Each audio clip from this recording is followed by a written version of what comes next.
Assalamualaikum warahmatullahi wabarakatuh. Kepada yang terhormat Bapak Ibu dosen penguji uji kinerja pada PPG Transformasi Pendidikan Agama Islam tahun 2025. Perkenalkan, saya Nanang Anwar Mahfudin, mahasiswa PPG PAI tahap 3 tahun 2025 di LPTK Universitas Islam Negeri Syekh Wasil Kediri dengan nomor induk mahasiswa 252091101. Pada hari ini Selasa tanggal 7 Oktober 2025, saya akan melaksanakan uji kinerja di SMP Negeri 1 Mejayan Kabupaten Madiun kelas 7 dengan materi Ruqsah.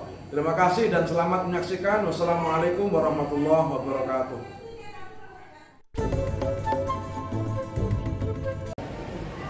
Assalamualaikum warahmatullahi wabarakatuh.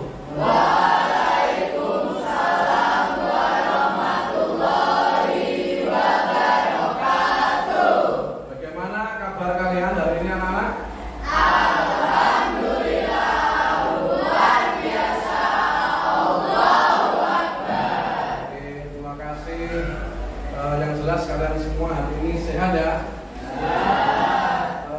Sebelum kita memulai pembelajaran, saya minta satu anak untuk maju di depan untuk kita awali dengan berdoa terlebih dahulu. Silakan.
Siang hari ini kita akan belajar tentang Ruqsah.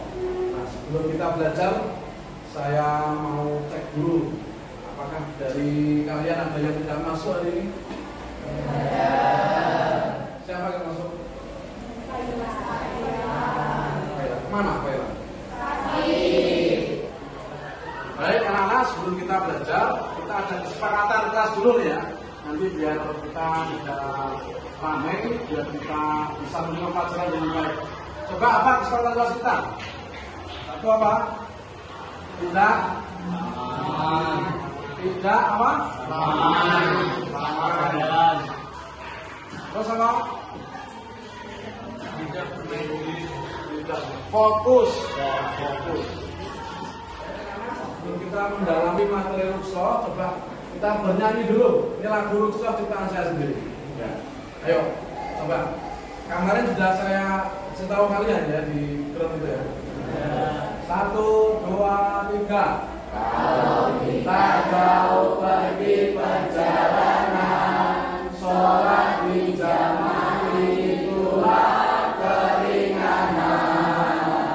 Allah sayang beri kita kemudahan agar ibadah tetap dijalankan. Kalau sakit tak bisa puasa, boleh diganti bila ini masa Ruqsah tanda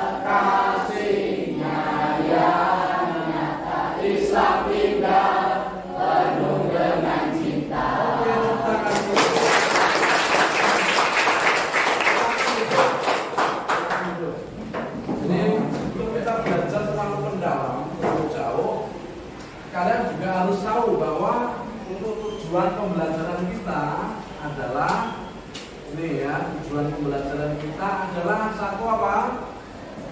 Menjelaskan pengertian rukhsah beserta dalilnya. Kemudian menganalisis bentuk-bentuk rukhsah dalam ibadah.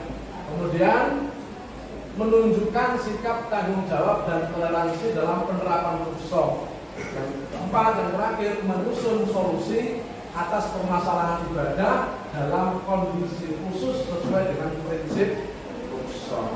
Jadi kalian nanti harus paham, harus tahu tentang semua yang ada di tujuan pembelajaran ini. Paham anak-anak? Baik anak-anak, sebelum kita mencoba belajar tentang materi rukhsah ini, coba saya ingin tanya kepada kalian, siapa yang tahu rukhsah itu apa? Saya Pak. Ya. Rukhsah adalah keringanan dalam ibadah. Keringanan dalam Ibadah. betul anak-anak? Betul. Oke, jadi rukhsah itu adalah keringanan dalam Ibadah. kira-kira contoh yang dikatakan ringan atau rukhsah dalam beribadah ini apa? Ya. Dalam ibadah sholat dan puasa. Ya. Betul. Jadi yang dinamakan rukhsah itu adalah keringanan dalam beribadah. Contohnya dalam hal puasa dan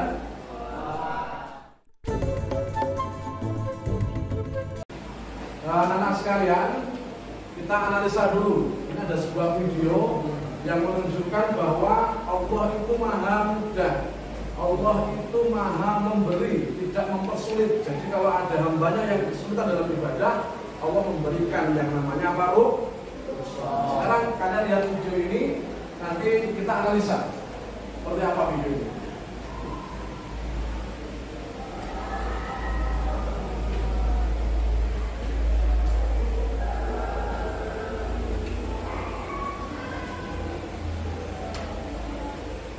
Dalam keadaan apa dah? Sakit dari ya? Masih sholat.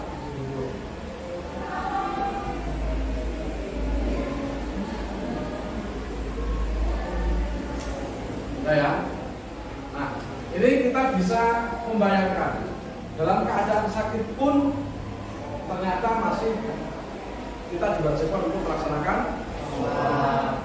Ini rukhsahnya Allah itu, kalau dengan berdiri nggak bisa, maka dengan nanti kita memberikan keringanan untuk melaksanakan sholat meskipun dalam keadaan sakit, dengan kalau nggak bisa berdiri dengan duduk, kalau nggak bisa duduk dengan tidur. Nah, itu kemudahan untuk kemudahan dari Allah, karena Allah maha pemberi. Kamu kenapa saya sekarang paling coba bahasa katakan nanti ya. Mengapa Allah itu dalam kondisi tertentu memberikan satu keringanan untuk ibadah, padahal itu wajib ibadah. Siapa yang bisa mengatakan itu? Ya. Karena Allah maha memberi juga. Ya, betul ya. Tepuk tangan dulu. Baiklah anak semua, jadi rukhsah itu adalah bentuk keringanan dari Allah. Nah, rukhsah yang dimaksud itu adalah kemudahan dalam menjalankan ibadah, diberikan dalam kondisi tertentu seperti sakit, safar itu perjalanan, ya, kemudian atau dalam kondisi darurat lainnya. Tujuannya apa? Agar ibadah tetap dapat dilaksanakan sesuai. Nah, kemudian rukhsah ini juga diberikan selain kepada orang yang sholat, juga dalam keadaan puasa juga ada keringanannya, sholat juga ada keringanannya. Paham ya anak ya? Dari yang apa yang saya jelaskan tadi, kira-kira ada yang tanyakan? Saya Pak, mau izin bertanya, bagaimana Islam memberi kemudahan saat ibadah dalam kondisi sulit? Oke, terima kasih. Dari bagaimana Islam memberikan kemudahan dalam kondisi yang sulit. Jadi Islam itu adalah agama yang mudah, agama yang tidak berat, agama yang memudahkan. Jadi dengan adanya rukhsah ini adalah Allah menjawab bagaimana kita menjalani ibadah dalam keadaan sulit. Seperti contohnya ketika sholat, kita boleh dengan berdiri, boleh dengan tidur, bahkan kalau sudah tidak bisa ngapa-ngapain, boleh dengan hanya menegurkan mata dengan isyarat. Begitu juga dengan puasa. Kalau puasa bagi ibu hamil dan bagi orang-orang yang melakukan perjalanan safar itu juga boleh ditinggalkan diganti dengan hari yang lain sesuai dengan ketentuan-ketentuan yang ada dalam rukhsah. Baik. Sekarang untuk bahas ini dari dalil yang tentang rukhsah. Ini adalah surat Al-Baqarah ayat 185. Surat Al-Baqarah ayat 185. Nah, ini. Jadi di garis bawah di sini siapa yang sakit? Ini perintah Allah, siapa yang sakit atau dalam perjalanan maka wajib menggantinya sebanyak hari yang ditinggalkan pada hari-hari lain. Allah menghendaki kemudahan bagimu dan tidak menghendaki kesukaran. Hendaklah kamu mencukupkan bilangannya dan mengagungkan Allah atas petunjuknya yang diberikan kepadamu agar kamu bersyukur. Kalian silakan bentuk kelompok. Di dalam kelompok kalian nanti silakan mengidentifikasi hal-hal ibadah apa saja yang masuk dalam kategori rukhsah. Nah, beserta nanti ada dalil-dalilnya. Dalil apa? Kemudian kalian bisa mencari dasar-dasarnya apa? Bisa dari buku, bisa dari materi yang sudah dijelaskan. Ya, silakan anak-anak. Kemudian nanti setelah terkumpul identifikasinya, silakan mencari solusinya. Ya, solusinya seperti apa silakan dicari. Jadi misal puasa, solusinya bagaimana kalau kalian tidak puasa ketika kalian melakukan safar. Kalau sudah nanti kalian bisa presentasi satu kelompok satu presentasinya ada di diskusi kelompoknya.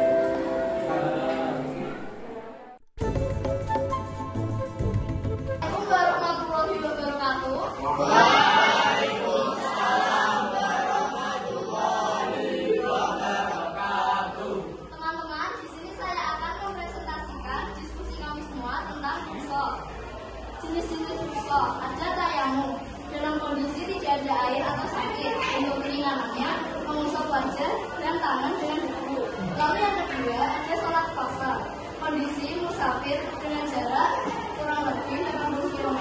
Untuk keringanan, sholat 4 rakaat menjadi 2 rakaat. Lalu yang ketiga, ada sholat jamak. Kondisinya musafir atau sedang keadaan darurat. Bentuk keringanannya adalah menggabung 2 sholat seperti zuhur dan asar atau maghrib dan isya.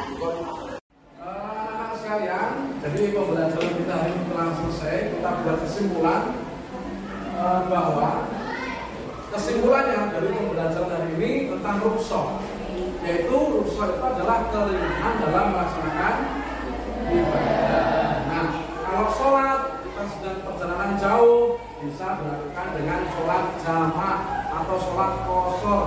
Itu kan jadi satu sholatnya karena perjalanan jauh dan ada syaratnya dan beberapa kilometer jalan yang harus ditempuh. Kemudian untuk yang berpuasa, apabila kalian sedang haid, apabila kalian sedang perjalanan jauh, sedang sakit, itu juga masih diwajibkan untuk berpuasa dengan cara diganti hari lain. Paham anak semua? Oke, saya minta satu anak maju ke depan untuk merefleksi pembelajaran hari ini. Assalamualaikum warahmatullahi wabarakatuh.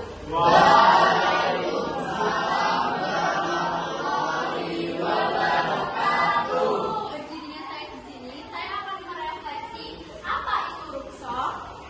Yang pertama, ada apa yang kalian pelajari dalam pelajaran rukhsah? Yang saya pelajari dalam pelajaran rukhsah itu ada 2, yaitu puasa dan sholat. Yang kedua ada pemahaman baru. Saya memahami sholat itu sangat penting bagi kita semua, dan puasa itu juga kita lakukan saat kita melakukan puasa. Yang ketiga ada sikap terhadap rukhsah. Saya setelah memahami semua pelajaran rukhsah, saya tahu bagaimana sih kita melakukan sholat, bagaimana sih kita melakukan puasa. Saya lebih semangat dalam melakukan puasa dan sholat. Sekian dari presentasi saya. Wassalamualaikum warahmatullahi wabarakatuh.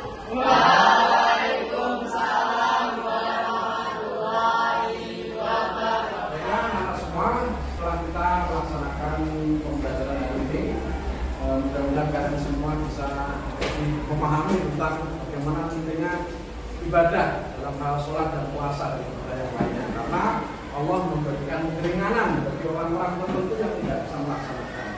Untuk itu mari kita akhiri pembelajaran hari ini dengan berdoa bersama. Silakan salah satu masuk depan untuk memimpin doa akhir pembelajaran. Silakan.